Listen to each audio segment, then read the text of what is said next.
حارس المقبره كان بيتمشى وفجاه سمع صوت حد بيصرخ من جوه المقبره وبيستغيث، وفعلا فتحوا المقبره واتصدم الكل لما لقوا الفنان الكبير صلاح قابيل واقع على سلم المقبره ومتوفي، وقالوا بقى ان جات له سكته قلبيه وتوفى تاني بعد دفنه حي. ناس تانية بقى بتحلف وبتقسم ان هي شافت صلاح قابيل ماشي في الشارع بعد وفاته. تخيلوا بقى ان مش دي الاشاعه الوحيده اللي في حياه صلاح قابيل، وكان في اشاعه تانية كانت منتشره بشكل كبير جدا. اهلا وسهلا بيكم في حكايه جديده من حكايات خلف الكواليس. يا ريت تدعموا الفيديو بلايك عشان يوصل لعدد اكبر، ويا ريت اللي مش مشترك في القناه يشترك عشان يوصلك كل جديد. يلا بينا على الحكايه.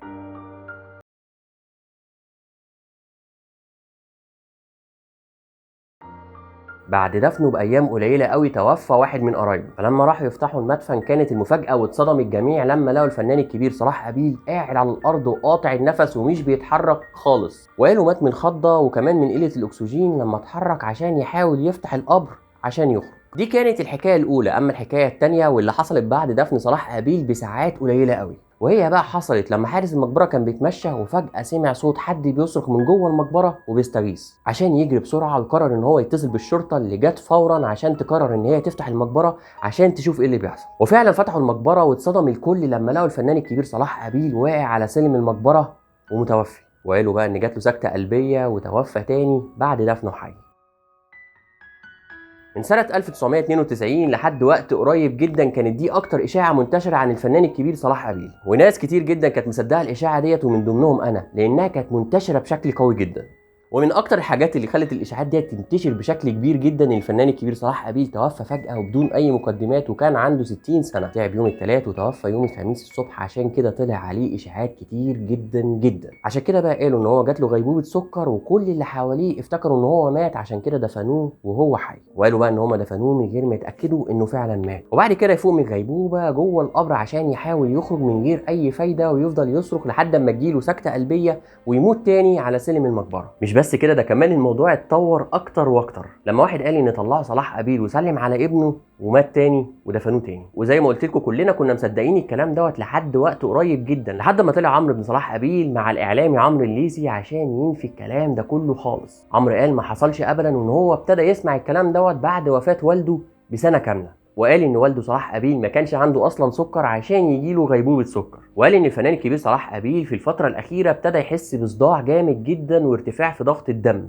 عشان كده جاله نزيف في المخ وحالته فضلت تتدهور لحد ما توفى اكلينيكيا. يعني الحاله كانت متدهوره جدا وكان مستحيل اصلا يتحرك. وقال ان والده توفى يوم الخميس الساعه 6 الصبح، وبعد كده حطوه في ثلاجه الموتى لحد ما اتدفن قرب المغرب. يعني الجثمان فضل وقت كبير جدا جوه الثلاجه، يعني لو كان حي او كان فيه اي حركه كانوا عرفوا. وقال عمرو صلاح قابيل ان الموضوع دوت غريب جدا، وقال ان كل واحد في العيله سمع الاشاعه ديت واحتفظ بيها لنفسه وما كانش بيقول للتاني، عشان كانوا خايفين على والدتهم، لحد اما الموضوع انتشر جدا جدا.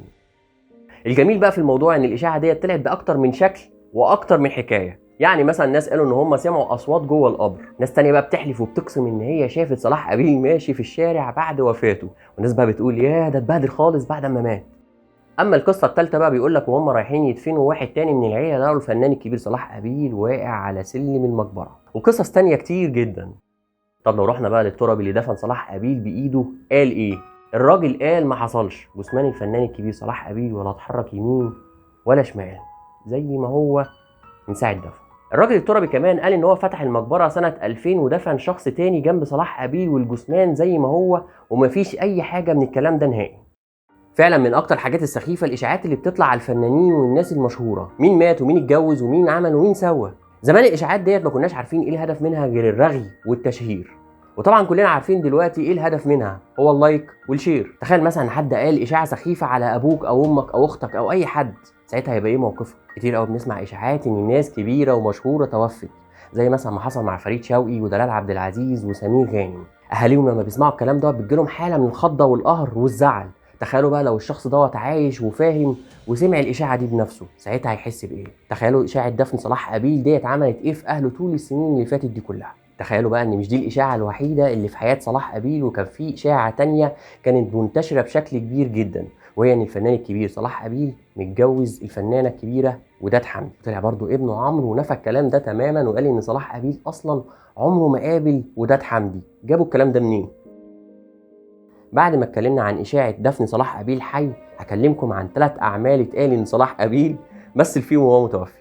ناس كتير ما تعرفش ان دور عنوان البدري في مسلسل ذئاب الجبل اصلا كان بتاع صلاح قابيل، وكان صور منه 8 مشاهد كامله، بس للاسف توفى قبل ما يكمل تصوير مشاهده، عشان كده يستعين المخرج بالفنان الكبير عبد الله غيث. وبعد ما يصور عبد الله غيث حوالي 50 مشهد من مسلسل ذئاب الجبل، يتوفى هو كمان، عشان كده يروح الدور لاخوه حمدي غيث.